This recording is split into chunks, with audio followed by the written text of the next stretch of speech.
from the National News Studio, Sri Lanka.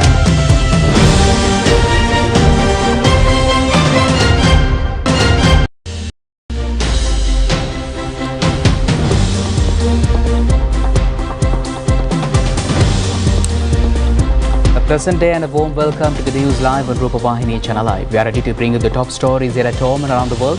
I am Charita Vinipurarachi. And I'm Shram Mascarenas. First, it's a look at the day's headlines.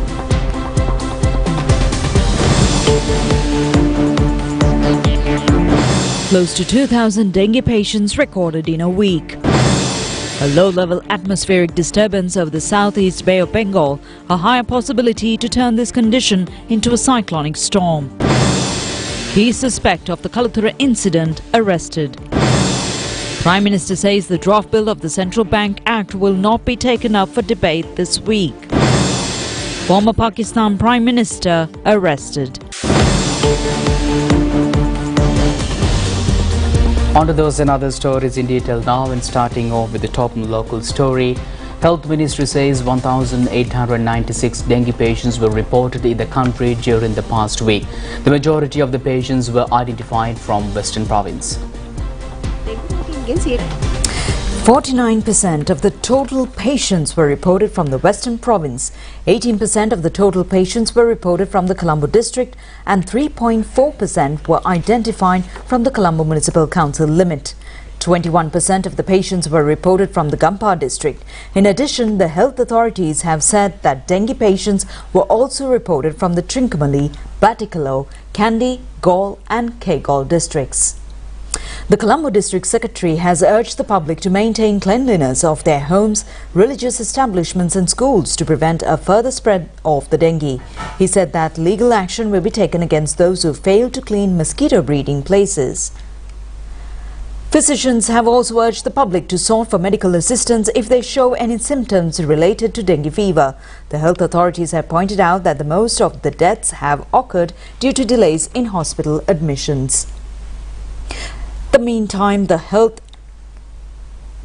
Officers Association has said that dengue prevention activities should be carried out within the efficient methodology. Now, the Met Department says a low-level atmospheric disturbance has developed over the southeast Bay of Bengal. This system expected to develop into a low-pressure area gradually and then into a cyclonic storm within the day. Showers or thunderstorms will occur at times in western Sabaragamuwa, central, northwestern and southern provinces. Several spells of showers will occur at several places in northern province. The Met Department has said that showers will occur in other parts of the country during the evening or night. Strong winds about 40 to 45 kilometers per hour can be expected at times in the western and southern coastal areas and in the western slope of the central hills. The Met Department has further indicated that showers or thundershowers will occur at times in the sea areas around the island. The sea areas off the coast extending from Colombo to Hambantota, Galle and Mathura will be fairly rough at times. The other sea areas around the island will be moderate according to the Met Department. Meanwhile, the National Building Research Organization has extended the previously issued landslide warnings until tomorrow. Accordingly, warnings have been issued for Pasara division in Badula district, Badegama, Nagoda, Alpitiya and Yakalamola divisions in Galle district, Udumbara division in Kandy district, Yatiyantota, Rabukkana, Mavanella, Kegol, Daranuyagala and Galigamo divisions in Kegol district, Ridigama division in Kurunagala district and Pallepola division in Mathale district. The organization has urged the residents living in hill areas to be cautious over the heavy rainy condition. The main suspect connected to the death of a 16-year-old schoolgirl in the Kalathura has been arrested in the Hikkaduwa area this morning. A group of Kalathura police officers made the arrest. The 29-year-old main suspect named Danushka Gayan Sahabandhu is a resident of Isuruiyana area in Kalathura. The police have said that the suspect has been identified as a member of the vehicle seizing group working for a leasing company. The video footages have revealed that the suspect had brought the 16-year-old student to a hotel near the Kalathura town. The footages have further revealed that a 19-year-old student and her presumed lover leaving the premises after a short while. Subsequently, the main suspect had left the premises, according to the investigations. The body of a 16-year-old student was later found near the railway line behind the hotel. The investigations have further revealed the body of the student was removed from the railway line by the other suspects under the instructions of the main suspect before fleeing the scene. The other suspects have abandoned the vehicle they were travelling in the near Bandaragama-Galanigama Expressway entry point and were taken into custody on the next day. The police were able to recover the vehicle from the burial area. The mother of the deceased student claimed that the 19-year-old student and her presumed lover had deceived the 16-year-old student to visit the hotel with them and handed over to the main suspect. The police have said that the arrested main suspect will be detained and interrogated, and his bank accounts will be investigated. The final rites of the deceased student, Tihara Nirmani, was held at the Attawilla Public Cemetery in Kalutara this evening.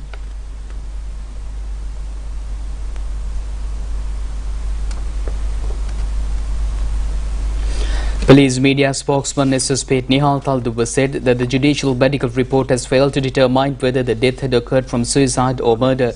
He said that the investigations have been launched considering the death had occurred from a murder. He has also said that investigations are underway to determine whether the suspect is functioning as an organized criminal or a drug trafficker. He urged the parents to be more cautious over the behaviors and activities of their children, as they need to have a better understanding over their children. Chairman of the National Child Protection Authority, Udayakumar Amarasinghe, said that such acts cannot be prevented only through the law enforcement. He pointed out that the parents, relatives and the guardians have a responsibility to have an understanding with their children over possible abuse and molestations that may become victim to. Prime Minister Dinesh Gunawardena, addressing Parliament today, said that the draft bill on Central Bank Act will not be taken up for debate this week. The debate on the draft bill was scheduled on the next Thursday. Meanwhile, the report of the Minister of Power and Energy pertaining to the removal of current Chairman of Public Utilities Commission, Janaka Ratnayaka, from his post was tabled in Parliament today. Opposition leader Sajith Premadasa said that the President informed him during a phone call that further discussions should be held over the Central Bank Act, and the Act should be introduced through a more effective program. Prime Minister Dinesh Gunawardena said that the Advisory Committee of the Finance Ministry expected to be convened today. Accordingly, he said that the parliamentarians who are taking part in the meeting can deliberate on this Act further. He also said that Supreme Court has recommended several amendments to the Act. The Prime Minister said that the President has agreed to postpone the debate accordingly.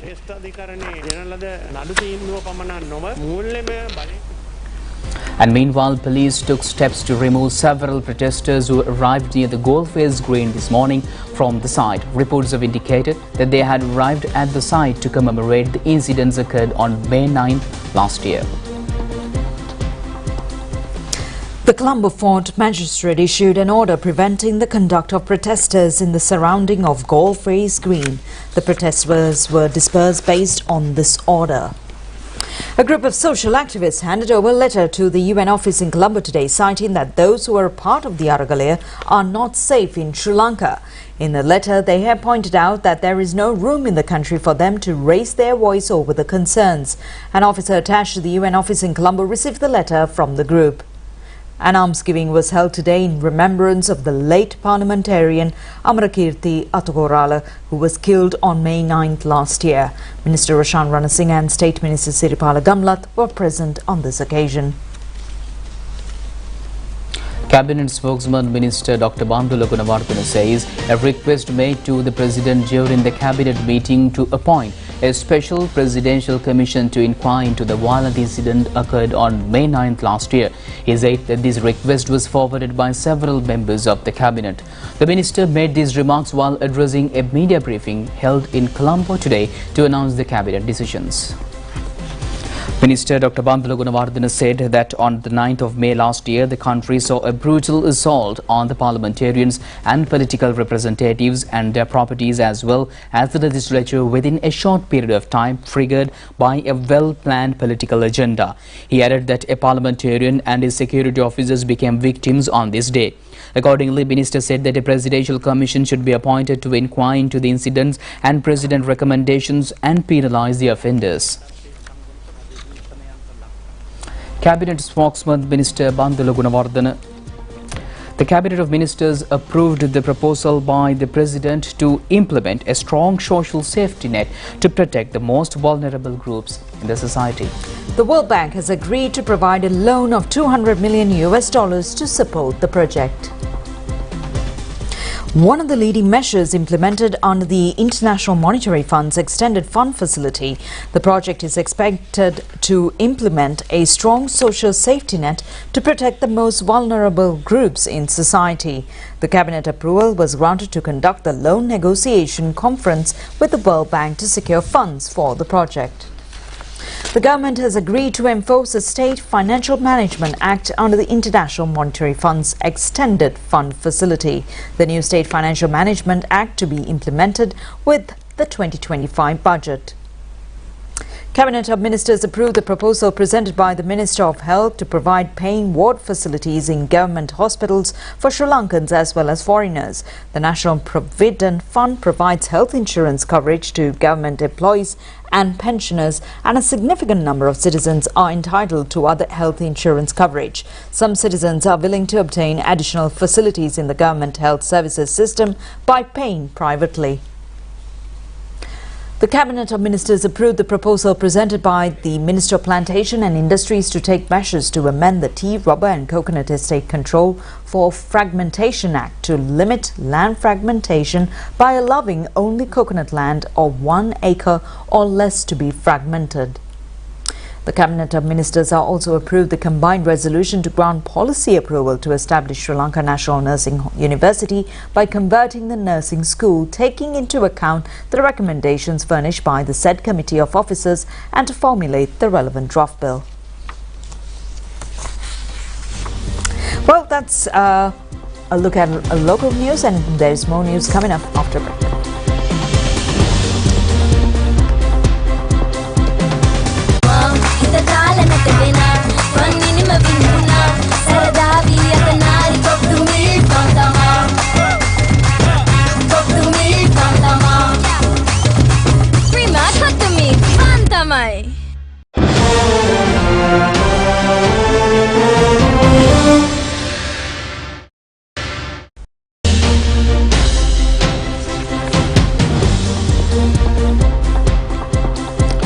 Welcome back with more local stories. And President Ranil Wickremesinghe has given directions for the initiation of Aswaduma welfare benefit payments, which are scheduled to commence from the 1st of July.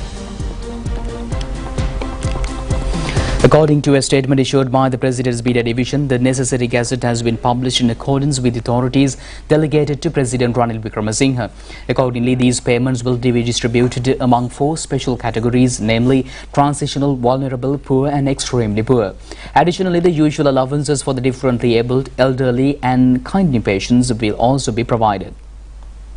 More than 3.7 million applications for welfare benefit have been received from 340 divisional secretariats across the island, with 91.5% of the process of verifying program information to identify those who are eligible for payment of these welfare benefits completed as of yesterday. 2 accounts in 2 private banks in the Panadura with more than 50 million rupees belonging to an individual named Hikkaduwe Isusuji were banned yesterday by the Illegal Assets Investigation Division. The suspect is said to be involved in large-scale drug trafficking from Dubai, centered around Panadura and the southern province. The Illegal Assets Investigation Division has revealed that the money was deposited in the bank in a short period of 4 months from April to August 2021. Both accounts belong to a 50-year-old individual residing in Nalluruwa, Panadura, who is currently being held in the Galle prison of drug charges. The 2 accounts were discovered after a lengthy investigation carried out on the suspect. He has acted as the money custodian of Hikkaduwe Isusuji. After discovering the 2 relevant bank accounts, the managers of the 2 banks were ordered to ban the accounts under the Prevention of Money Laundering Act. After reporting the case to the Panadura Magistrates Court, the owner of the 2 accounts was ordered to be remanded until May 16. State Minister Ranjit Singh Balapatiya says the prices of wheat flour and sugar will not be increased. The minister, addressing the parliament, said that the prices of commodities have reduced in the world market.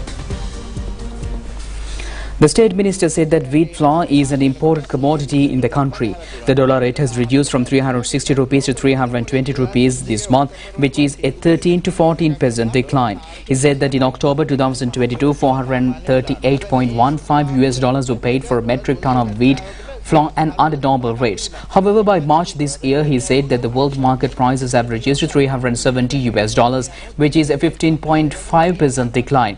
Therefore, he said that the prices of wheat flour should not be increased due to the dollar rate as well as the market rates. Prime Minister Dinesh Gunawardena stressed that it is essential to prepare a systematic report of data on the school dropouts expeditiously. Addressing the Regional Development Committee meeting held at the Maharagama Divisional Secretariat yesterday, he pointed out that it will be difficult to implement proper programs targeting the future of those children without clear information about the children who drop out of school. Although the facilities including foreign aid are received to enhance education in the country and equip the youth with technology, the inability to complete the necessary data system may lead to a situation where those programs cannot be implemented. The Prime Minister instructed the government officials to start recording the data on the children who drop out of school.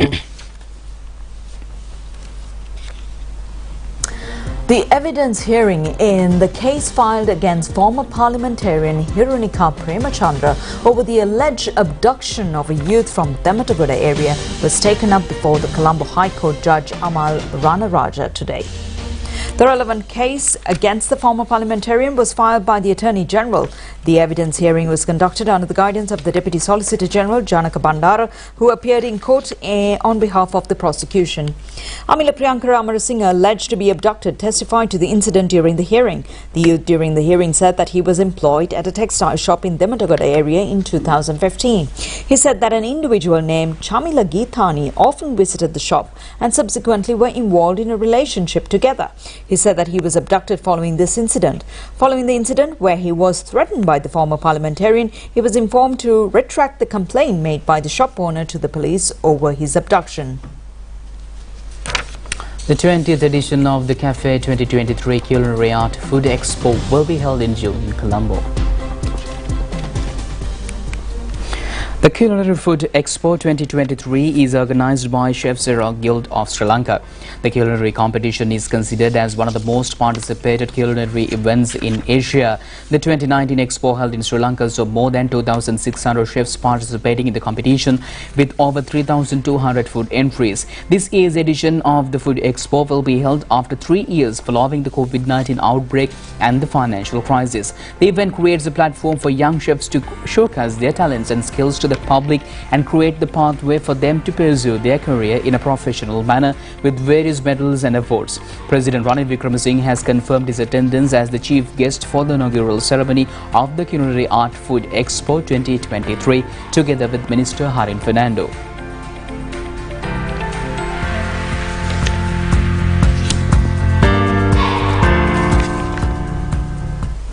Meanwhile, the Institute of Engineers Sri Lanka held its official launch of the Dr. A.C. Vishwalingam Annual Award for the Most Outstanding Engineer 2023 recently. The event was held at the Institution of Engineers Sri Lanka premises. The IESL having recognized the importance of engineers who have contributed in their fields of expertise to uplift the needs of the society and provided an overall benefit of the country, has introduced this award in the name of Dr. A.C. Vishwalingam. The proposed once-in-a-lifetime award will recognize an outstanding engineer with exemplary commitment and contributed to Sri Lanka through attributes and ingenuity in engineering practice. Applications for the awards are available at the IESL Secretariat and can be downloaded from the website www.iesl.lk. The applications will close on May 31st. Brothers, would you please speak your comments and question?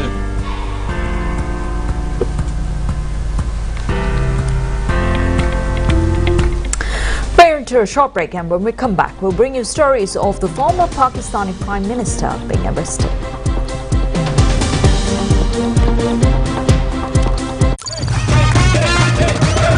Prima, cut to me, Fantamai!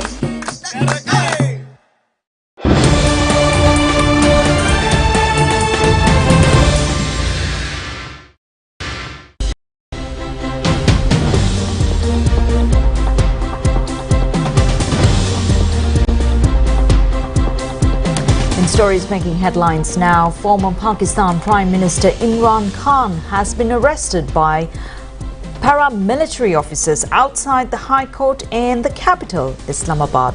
Former PM Khan was appearing in courts on charges of corruption, which he says are politically motivated. Reports said that former Pakistan Prime Minister Imran Khan was detained by forces in armoured personnel carriers after entering the court compound. He was ousted as PM in April last year, as he has been campaigning for early elections since then. The dramatic and sudden arrest of former cricket star turned leader is the latest chapter in months of ongoing political turmoil in the nuclear-armed nation after Khan was ousted last year. In March, the streets outside his residence in Lahore became a pitched battle between police and his supporters after officers attempted to arrest Khan for not showing up court on corruption charges. The operation was eventually called off and the former Prime Minister accused Pakistan authorities of attempting to arrest him to remove him from the playing field ahead of a general election scheduled from October.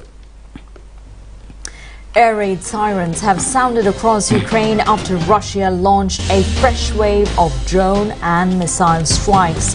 Explosions were heard overnight in the capital of Kyiv, where 5 people had been injured in the biggest, or one of the biggest, which is kamikaze drone attack so far. One person has been killed in the attack of southern Odessa region. Ukraine's Red Cross says its warehouse was hit. It marks the 4th attack in 8 days of Kyiv and comes just 24 hours before Russia celebrates Victory Day. After a lull in Russian attacks on Ukrainian targets in recent months, which saw Kyiv go days without an attack, Moscow has intensified its air raids over the past week after a widely expected Ukrainian counter-offensive. The Ukrainian military said the latest Russian raids, which lasted for more than 4 hours and will launch shortly after midnight, saw Iranian-made Shahid kamikaze drones swarm across the country. Nearly 60 drones had been launched by Russia, with foreign reports describing it as one of the biggest such attacks so far. The province of Alberta in Canada has requested military assistance as it battles unprecedented wildfires. As of yesterday, 94 wildfires were burning across Alberta, including 27 considered out of the control. More than 29,000 people have been asked to evacuate their homes. The province declared a state of emergency over the weekend due to the wildfires. Firefighters from other provinces including Quebec and Ontario have flown into Alberta to help fight the blaze. The fires are spread across the western and northern portion of the Prairie province, engulfing several areas along the Rocky Mountain foothills. Alberta is a major oil-producing region in Canada, and the fires have caused the shutdown of some oil and natural gas wells and pipeline systems. Some residents in Alberta's neighboring provinces, British Columbia and Saskatchewan, were also evacuated as the province battled their own oil wildfires. With spring breeze refreshing, the blue flowers are blossoming across the city of Kunming in southwest China, radiating with hospitable splendor while embracing the bustling tourists from home and abroad.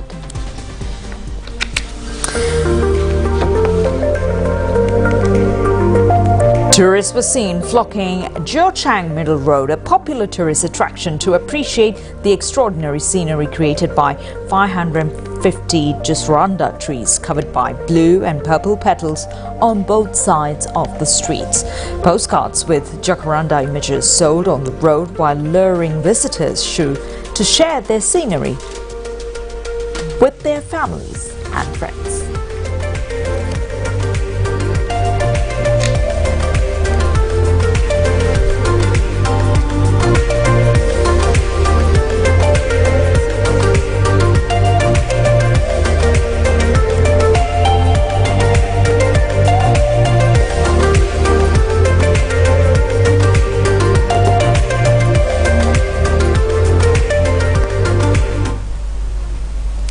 Now, several Chinese white dolphins were spotted in waters near the Gulangyu Island in east of China.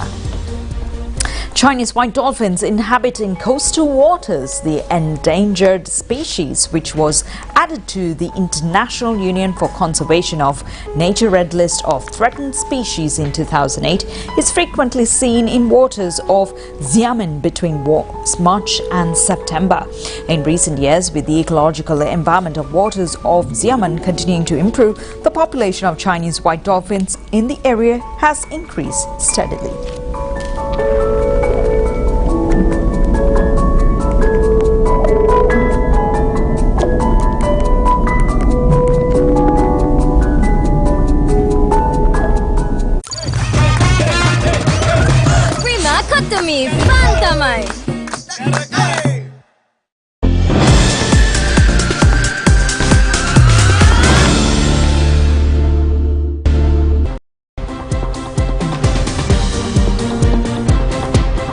Welcome back with your sports update. And the medal-winning Sri Lankan para-athletes who took part in the 5th Open Indian Para Games arrived in the country at the tournament was held in Bangalore, India. Sri Lankan athletes were able to win a gold medal, 3 silver medals and 2 bronze medals at the tournament. Jayani Dhananjana won gold in the 100-meter sprint and won a silver medal in the long jump event.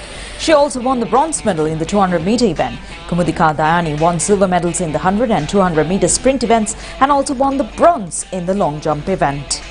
Bangladesh women's team managed to secure a 6-wicket victory in the first T20 international match played against Sri Lanka. The match was played at the SSC grounds in Colombo today. Sri Lanka scored 145 runs for the loss of 6 wickets in their 20 overs. Harshita Samaravikrama scored 45 runs and Bangladesh managed to chase down the target of 146 runs in 6 wickets in hand.